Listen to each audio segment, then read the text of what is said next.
பகல்காம் தாக்குதலை கண்டித்து சீனாவில் நடைபெற்ற ஷாங்காய் மாநாட்டில் கூட்டு பிரகடனம் கொண்டுவரப்பட்டது. பகல்காம் தாக்குதலுக்கு SCO நாடுகள் கடும் கண்டனம் தெரிவித்துள்ளன. தாக்குதலை நடத்தியவர்கள் ஆதரவாளர்கள் நீதியின் முன் நிறுத்தப்பட வேண்டுமென வலியுறுத்தப்பட்டது.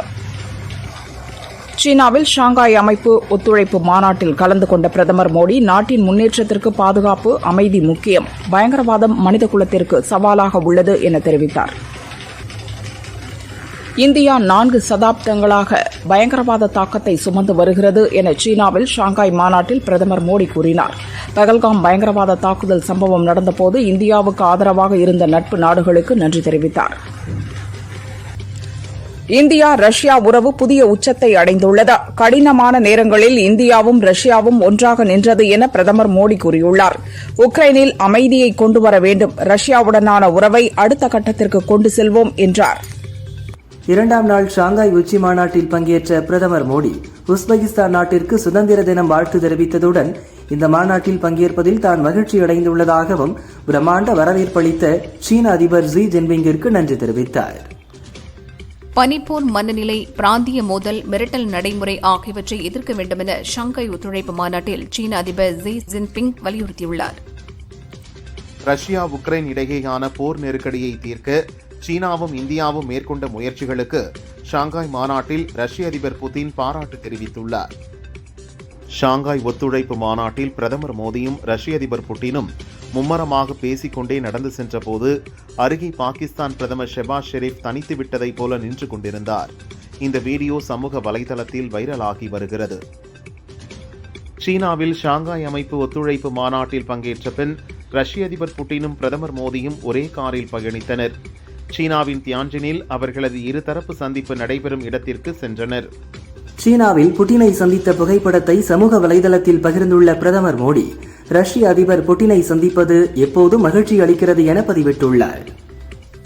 அமெரிக்கா இந்தியா இடையிலான கூட்டாண்மை தொடர்ந்து புதிய உயரங்களை எட்டுகிறது. இது 21ஆம் நூற்றாண்டை வரையறுக்கும் மிகச்சிறந்த உறவு என இந்தியாவில் உள்ள அமெரிக்க தூதரகம் தெரிவித்துள்ளது. கிழக்கு ஆப்கானிஸ்தானில் ஏற்பட்ட பயங்கர நிலநடுக்கத்தால் உயிரிழந்தோரின் எண்ணிக்கை 800ஆக உயர்ந்துள்ளது. 1500க்கும் மேற்பட்டோர் காயமடைந்துள்ளனர். மீட்புப் பணிகள் தொடர்ந்து நடந்து வருகிறது. பலி எண்ணிக்கை மேலும் அதிகரிக்கக்கூடும் என அஞ்சப்படுகிறது. ஆப்கானிஸ்தானில் நிலநடுக்கத்தால் பாதிக்கப்பட்டவர்களுக்கு அனைத்து உதவிகளையும் மனிதாபிமான அடிப்படையில் செய்ய இந்தியா தயாராக உள்ளதாக பிரதமர் மோடி கூறியுள்ளார்.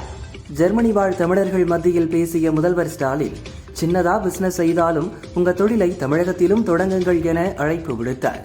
பெரிய நிறுவனங்களில் வேலை செய்தால் தமிழகத்தில் தொழில் தொடங்க வலியுறுத்துங்கள் என்றார். ஜெர்மனி கோலோன் பல்கலைக்கழக தமிழ்துறை நூலகத்தை பார்வையிட்ட முதல்வர் ஸ்டாலின் மாபெரும் நூலகங்களை அறிவு மையங்களாக அமைத்து வரும் நமது முயற்சிகளுக்கு கொலோன் நூலகம் நல்லூக்கமாக அமைந்ததாக கூறியுள்ளார். முதல்வரின் வெளிநாட்டு பயணம் வழக்கம் போல் வெற்று பயணம்தான். முதலீடு குறித்து வெள்ளை அறிக்கை வெளியிட வேண்டும் என தமிழக பாரதிய ஜனதா தலைவர் நயினார் நாகேந்திரன் தெரிவித்தார்.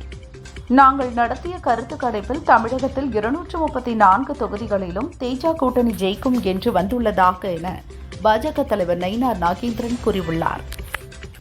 அரசு பணி தேர்வுகளுக்கான கேள்விகளை தயார் செய்யும்போது கவனக்குறைவாக இருப்பது திமுக அரசு தமிழக இளைஞர்களின் எதிர்காலத்தை கிள்ளுக்கீரையாக நினைப்பதை காட்டுவதாக பாரதிய ஜனதா முன்னாள் மாநில தலைவர் அண்ணாமலை தெரிவித்துள்ளார். தமிழ்நாடு அரசு பணியாளர் தேர்வாணையம் ஒரு சாதாரண சொல்லை கூட சரியாக ஆங்கிலத்தில் மொழிபெயர்க்க முடியாத நிலையில் இயங்கி வருவது வருத்தமளிக்கிறது. ஐயா வைகுந்தரை முடிவெட்டும் பெருமாள் என்று குறிப்பிட்டதற்கு தேர்வாணையம் மன்னிப்பு கேட்க வேண்டுமென பாமக தலைவர் அன்புமணி வலியுறுத்தியுள்ளார். எல்லையில் ஏற்பட்ட பதட்டங்களுக்கு பிறகு சீனாவுடனான உறவை சரியாக்கி ரஷ்யாவுடனான பிணைப்பை மேலும் வலுப்படுத்தியது மோடியின் ராஜதந்திரம். அவரின் ராஜதந்திர வெற்றிகள் மேற்கு உலகின் ஆதிக்கத்தை பலவீனப்படுத்தியுள்ளதாக பாரதிய ஜனதா மாநில பொருளாளர் SR சேகர் தெரிவித்துள்ளார். விஜயுடன் கூட்டணி குறித்து பேச்சுவார்த்தை நடைபெறுகிறதா என்ற கேள்விக்கு இதுவரை யாரும் என்னிடம் பேசவில்லை. எதிர்காலத்தில் எதுவும் நடக்கலாம் என முன்னாள் முதல்வர் ஓ பன்னீர்செல்வம் பதிலளித்துள்ளார். 16 குற்றச்சாட்டுகளுக்கு அன்புமணி பதிலளிக்காததால் பாமக ஒழுங்கு நடவடிக்கை குழுவினர் ஒருமித்த கருத்தாக எடுக்கப்பட்ட முடிவுகளை கையொப்பமிட்டு நிறுவனர் ராமதாசிடம் அறிக்கையாக வழங்கினர்.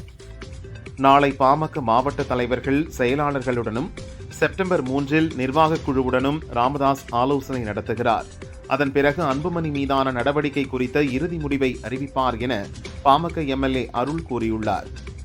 மேற்கு வங்கத்தில் வங்கதேசத்தினர் ஊடுருவல் குறித்து மத்திய உள்துறை அமைச்சர் அமித்ஷா குறித்து தான் பேசிய பேச்சுக்கள் தவறாக புரிந்து கொள்ளப்பட்டதாக திரிணாமுல் காங்கிரஸ் எம்பி மஹுவா மொய்த்ரா தெரிவித்துள்ளார்.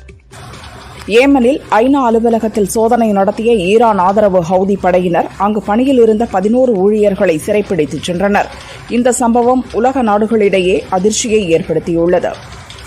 அதிமுக எடப்பாடி பழனிசாமி கட்டுப்பாட்டில் இல்லை, அது பாரதிய ஜனதாவிடம் அடகு வைக்கப்பட்டு இருக்கிறது என்று கரூர் தொகுதி காங்கிரஸ் எம்பி ஜோதிமணி கூறினார். தமிழகம் முழுவதும் மாவட்டம் வாரியாக பொறுப்பாளர்கள் நியமித்த அதிமுக பொதுச் செயலாளர் பழனிசாமி நிர்வாகிகள் மற்றும் தொண்டர்கள் முழு ஒத்துழைப்பு நல்கி களப்பணியாற்றுமாறு கேட்டுக் கொண்டுள்ளார். அதிமுக முன்னாள் அமைச்சர் SP வேலுமணிக்கு எதிரான நிதி முறைகேடு புகார் மீது விரைந்து நடவடிக்கை எடுக்க தமிழக காவல்துறைக்கு சென்னை ஹைகோர்ட் உத்தரவிட்டுள்ளது. அதிமுகவில் இருந்து பிரிந்து சென்ற அனைத்து சக்திகளும் ஒன்றிணைய வேண்டும், அப்பொழுதுதான் தேர்தலில் வெற்றி பெற முடியும் என முன்னாள் முதல்வர் ஜெயலலிதா தோழி சசிகலா கூறிய கருத்தை வரவேற்பதாகவும் ஒன்று சேர்க்கும் நடவடிக்கையில் ஈடுபட்டிருப்பதாகவும் முன்னாள் முதல்வர் பன்னீர்செல்வம் தெரிவித்தார். திமுக கூட்டணியில் இன்னும் 2 கட்சிகள் சேர்ந்தாலும் அந்த கூட்டணி ஜெயிக்காது. தமிழகத்தில் நிச்சயம் ஆட்சி மாற்றம் வரும். எங்கள் நிலைப்பாட்டை டிசம்பர் மாதம் சொல்வோம் என்கிறார் புதிய தமிழகம் கட்சி கிருஷ்ணசாமி. மதுரைக்கு 4ஆம் கட்ட பிரச்சாரத்திற்கு வந்த அதிமுக பொதுச் செயலாளர் பழனிசாமிக்கு அதிமுக ஏர்போர்ட்டில் தொண்டர்கள் உற்சாக வரவேற்பு அளித்தனர். வெயிலின் தாக்கம் அதிகமாக இருந்ததால் குடைப்பிடித்தபடியே அவரை காருக்கு அழைத்துச் சென்றனர். ஜனாதிபதி திரௌபதி முர்மு 2 நாள் பயணமாக நாளை தமிழகம் வருகிறார். ஜனாதிபதியின் சென்னை வருகையை முன்னிட்டு ட்ரோன்கள் பறக்க விடுவதற்கு தடை விதித்து சென்னை போலீஸ் கமிஷனர் அருண் உத்தரவிட்டுள்ளார். ஷாங்காய் ஒத்துழைப்பு அமைப்பு மாநாட்டுக்கிடையே ரஷ்ய அதிபர் புட்டினை பிரதமர் மோடி சந்தித்து பேசினார். சீன அதிபர் ஜின்பிங், ரஷ்ய அதிபர் புட்டின் மற்றும் இந்திய பிரதமர் மோடி ஆகியோர் ஒருவரோடு ஒருவர் சிரித்து பேசி கலந்துரையாடினர். திருவள்ளூர் காங்கிரஸ் எம்பி சசிகாந்த் செந்தில் மத்திய அரசு கல்வி நிதியை விடுவிக்க வலியுறுத்தி 4வது நாளாக உண்ணாவிரதம் இருந்து வருகிறார். உண்ணாவிரதத்தால் உடல்நலக்குறைவு ஏற்பட்ட நிலையில் சசிகாந்த் ராஜீவ்காந்தி அரசு மருத்துவமனையில் சேர்க்கப்பட்டார். அவரிடம் ராகுல் தொலைபேசி மூலம் தொடர்பு கொண்டு நலம் விசாரித்தார். தமிழகத்தில் முதலீடு செய்யுமாறு ஜெர்மனி வாழ் தமிழர்களுக்கு முதல்வர் ஸ்டாலின் அழைப்பு விடுத்துள்ளார். உங்கள் சகோதரன் தான் முதல்வராக இருக்கிறான் என்ற உரிமையோடும் நம்பிக்கையோடும் வந்து முதலீடு செய்யுங்கள், முதலீட்டாளர்களை அழைத்து வாருங்கள் என பதிவிட்டுள்ளார். ஓட்டு திருட்டு நடத்தி அதன் மூலம் பீகார் சட்டசபை தேர்தலில் வெற்றி பெற பிரதமர் மோடி முயற்சி செய்கிறார். கவனமாக இல்லாவிட்டால் பீகார் மக்களை அவர்கள் துன்பத்தில் மூழ்கடித்து விடுவார்கள் என அகில இந்திய காங்கிரஸ் தலைவர் மல்லிகார்ஜுன கார்கே கூறியுள்ளார். ஜம்மு காஷ்மீர் எல்லைப் பகுதியில் பயங்கரவாத குழுவினர் ஊடுருவல் முயற்சியை ராணுவத்தினர் முறியடித்தனர். தொடர்ந்து அப்பகுதியில் தீவிர தேடுதல் வேட்டையில் ஈடுபட்டுள்ளனர். துணை ஜனாதிபதி பதவியிலிருந்து விலகிய ஜக்தீப் தங்கர் 40 நாட்களுக்கு பிறகு அரசு இல்லத்தை காலி செய்துவிட்டு இந்திய தேசிய லோக்தள கட்சியின் தலைவர் அபய் சௌதாலாவுக்கு சொந்தமான பண்ணை வீட்டில் குடியேறினார். மாணவர்களுக்கு கல்வி கற்பித்து இந்தியாவை உலகின் விஸ்வகுருவாக மாற்றுவதில் NCERT கல்வி நிறுவனம் தொடர்ந்து முக்கிய பங்கு வகிக்கும் என நம்புவதாக மத்திய கல்வி அமைச்சர் தர்மேந்திர பிரதான் தெரிவித்துள்ளார். ஜார்க்கண்ட் மாநிலம் லேகர் மாவட்டத்தைச் சேர்ந்த 9 மாவோயிஸ்டுகள் இன்று ஆயுதங்களை கைவிட்டு போலீசில் சரணடைந்தனர். இதையடுத்து சரணடைந்த மாவோயிஸ்டுகளிடமிருந்து 12 துப்பாக்கிகள், தோட்டாக்கள் உள்ளிட்ட ஆயுதங்களையும் போலீசார் பறிமுதல் செய்தனர். பாகிஸ்தானின் டைமர் மாவட்டத்தில் ராணுவ ஹெலிகாப்டர் பயிற்சியில் ஈடுபட்ட போது தொழில்நுட்ப கோளாறு ஏற்பட்டு தரையில் விழுந்து விபத்துக்குள்ளானது. 5 ராணுவ வீரர்கள் இறந்தனர். அரசு உதவி பெறும் பள்ளிகளில் ஆசிரியர்கள் பணியில் சேரவும் தொடரவும் பதவி உயர்வு பெறவும் ஆசிரியர் தகுதி தேர்வு கட்டாயம் என்று சுப்ரீம் கோர்ட் தீர்ப்பளித்துள்ளது. பெங்களூருவில் நீவ் அகாடமி நடத்தும் பள்ளியில் 1ஆம் வகுப்பில் சேர ரூபாய் 7.3 லட்சம் கட்டணம் வசூல் செய்யப்படும் சம்பவம் பெரும் அதிர்ச்சியை ஏற்படுத்தியுள்ளது. 12ஆம் வகுப்பு மாணவர்களுக்கு ரூபாய் 11 லட்சம் கட்டணம் வசூல் செய்யப்படுகிறது. பெட்ரோலுடன் 20% எத்தனால் கலப்பு செய்யும் மத்திய அரசின் திட்டத்திற்கு எதிராக என்ஜின் பாதிப்பதாக கூறி போடப்பட்ட பொதுநல மனுவை சுப்ரீம் கோர்ட் தள்ளுபடி செய்து உத்தரவிட்டது. இன்னும் 6 மாதங்களில் இரட்டை என்ஜின் அரசு கவிழும் என பீகாரில் வாக்குரிமை யாத்திரை நிறைவு கூட்டத்தில் காங்கிரஸ் தலைவர் மல்லிகார்ஜுன கார்கே தெரிவித்துள்ளார். அடுத்து வரும் அரசு ஏழைகள், பெண்கள், தலித் மக்களுக்கான அரசாக இருக்கும் என்றார். நாட்டின் பல்வேறு பகுதிகளில் ஏற்கனவே மழை வெள்ள பாதிப்புகள் ஏற்பட்டுள்ளன. இந்நிலையில் செப்டம்பரில் இயல்பை விட அதிக மழை பெய்யக்கூடும், திடீர் வெள்ளம், நிலச்சரிவுகள் ஏற்படவும் வாய்ப்புள்ளது என்று இந்திய வானிலை ஆய்வு மையம் எச்சரித்துள்ளது. உத்தரகாண்டிற்கு ரெட் அலர்ட் விடுக்கப்பட்டுள்ள நிலையில் நிலச்சரிவும் நீர் தேங்கும் நிலை ஏற்படுவதற்கும் வாய்ப்புள்ளதால் முழு நேரமும் தயார் நிலையில் இருக்க வேண்டும் என அதிகாரிகளுக்கு அம்மாநில முதல்வர் புஷ்கர் சிங் தாமி உத்தரவிட்டுள்ளார். மேலூர் மதுரையில் நடைபெறும் ஆவணி மூல திருவிழாவிற்கு இன்று திருவாதவூர் திருமறைநாதர் கோயிலில் இருந்து மாணிக்கவாசகர் புறப்பட்டார். செப்டம்பர் 2 நரியை பரியாக்கிய திருவிளையாடல், செப்டம்பர் 3 பிட்டுக்கு மண் சுமப்பது உள்ளிட்ட நிகழ்ச்சிகளில் கலந்து கொண்டு செப்டம்பர் 11 திருவாதவூர் கோயிலுக்கு திரும்புகிறார்.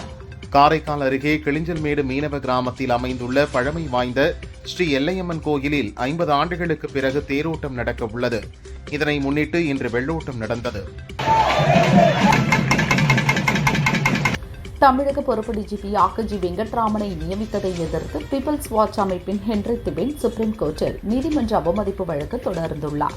கரூரில் சீரங்கவுண்டனூர் பகுதியைச் சேர்ந்த ரவி என்பவரின் 7 வயது மகள் செல்வநாயகி டூவீலரில் சென்றபோது கீழே விழுந்ததில் மூளைச்சாவு அடைந்தார். பெற்றோர் சம்மதத்துடன் சிறுமியின் உடல் உறுப்புகள் தானம் செய்யப்பட்டுள்ளது.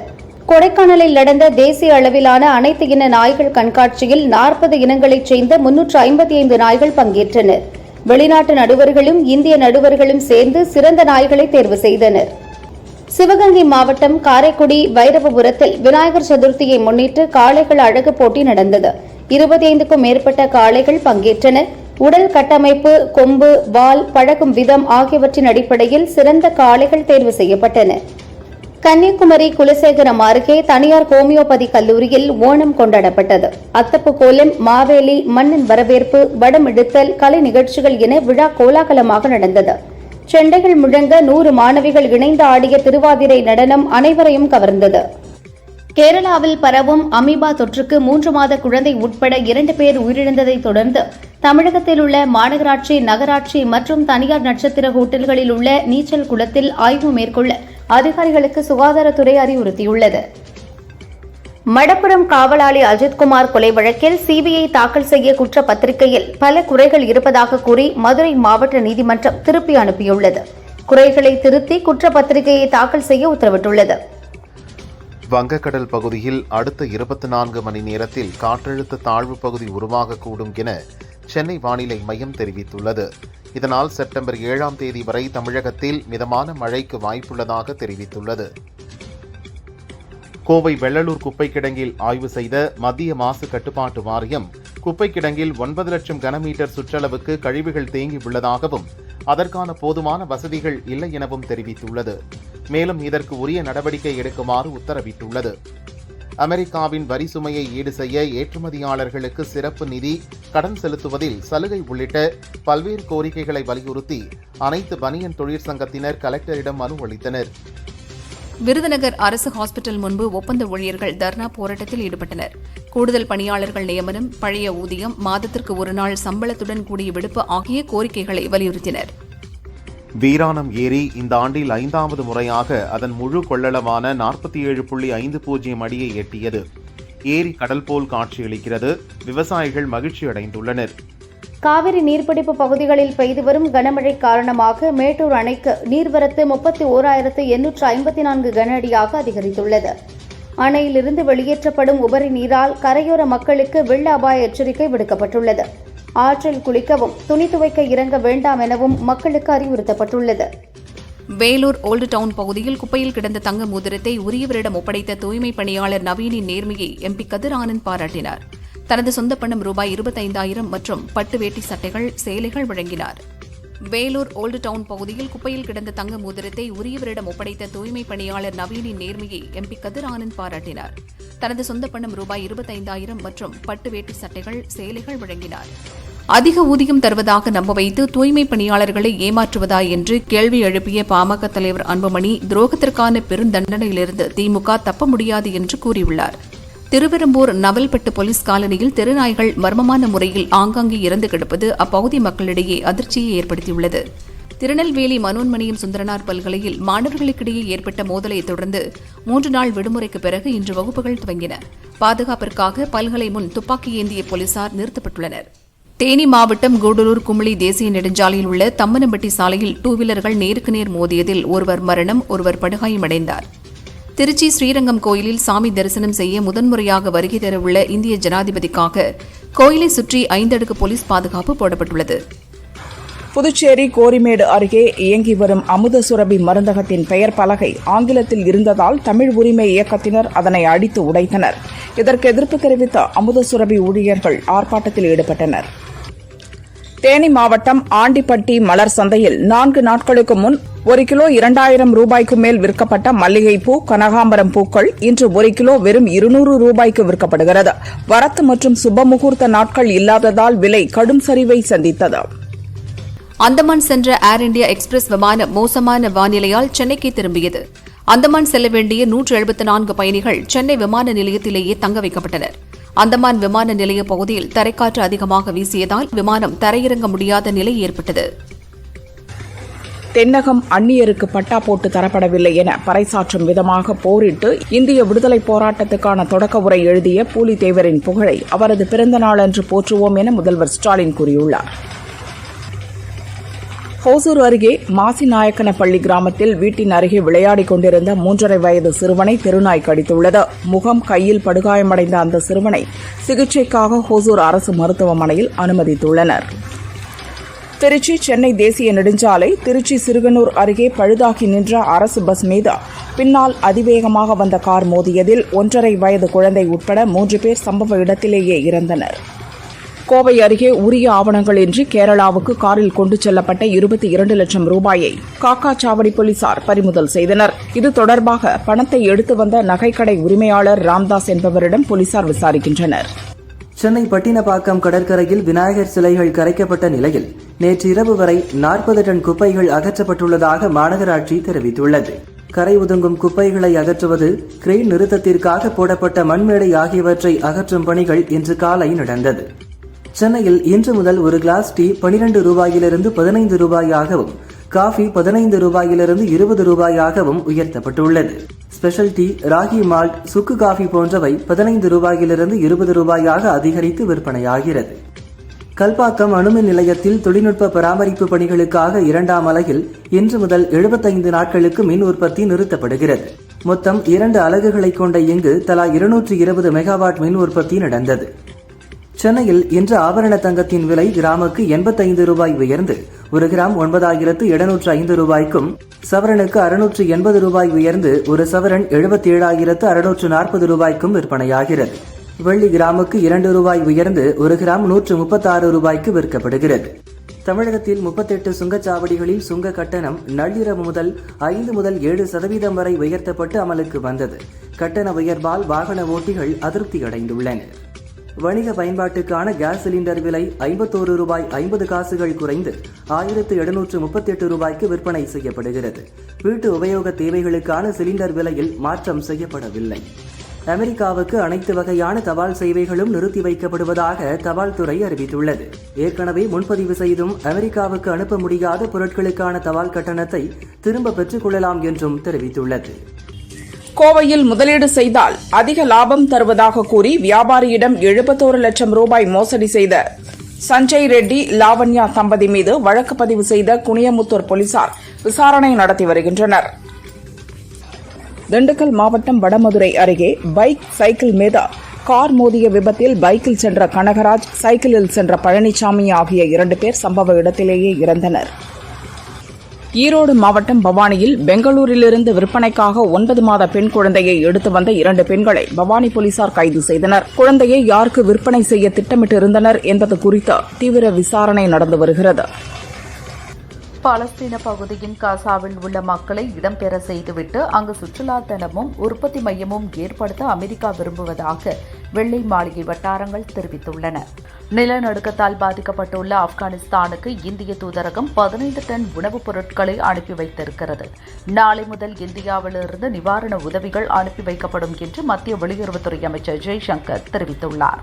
வரிகள் இல்லாமல் நாம் ஏற்கனவே பெற்ற டிரில்லியன் கணக்கான டாலர்கள் இல்லாவிட்டால் நமது நாடு முற்றிலுமாக அழிக்கப்படும். மேலும் நமது ராணுவ சக்தி உடனடியாக அழிக்கப்படும் என அமெரிக்க அதிபர் ட்ரம்ப் தெரிவித்தார். பிரிக்ஸ் உறுப்பு நாடுகள் மற்றும் பிற உலக நாடுகளின் வளர்ச்சியை தடுக்கும் பாரபட்சமான சமூக பொருளாதார தடைகளுக்கு எதிராக சீனாவும் ரஷ்யாவும் ஒருமித்த கருத்தில் உள்ளதாக அந்நாட்டு அதிபர் புட்டின் தெரிவித்தார்.